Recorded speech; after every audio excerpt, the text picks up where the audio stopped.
Hi, నేను మీ doctor రామ్రెడ్డిని ఎంజీఆర్ మల్టీ స్పెషాలిటీ హాస్పిటల్ తరపు నుంచి మాట్లాడుతున్నాను. ఈరోజు పేషెంట్ అవేర్నెస్ ప్రోగ్రాం తరపున ప్లాంటార్ ఫేషియైటిస్ అంటే ఏంటో తెలుసుకుందాం. ప్లాంటార్ ఫేషియైటిస్ అంటే ప్లాంటార్ ఫేషియా కండరము ఎముక అతుక్కునే చోట వాయటాన్నే ప్లాంటార్ ఫేషియైటిస్ అంటాం. దాన్నే మడము నొప్పి కూడా అంటాం.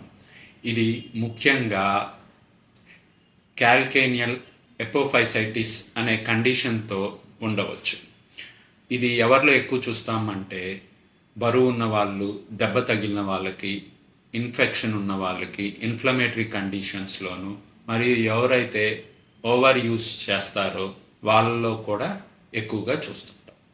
ఇది మగవాళ్ళల్లోనూ ఆడవాళ్ళల్లోనూ ఇద్దరిలోనూ సమానంగా రావచ్చు. ఇది 2 పాదాలకి రావచ్చు. ఇది ముఖ్యంగా వేరే కండిషన్స్తో కూడా ఉండవచ్చు. కండరాలతోనూ నరం నొక్కోవటం కండిషన్స్తో కూడా కలిసి ఉండవచ్చు. అయితే ఇది ముఖ్యంగా ఎలా కనుక్కుంటాము అంటే డాక్టర్ గారి పరీక్ష వల్లే తెలుస్తుంది. కానీ కొన్ని సందర్భాల్లో ఎక్కువ నాళ్ళు ఉంటుంది. అలాంటి సందర్భాల్లో మాత్రం రక్త పరీక్షలు మరియు ఎక్స్రే అవసరం అవుతుంది.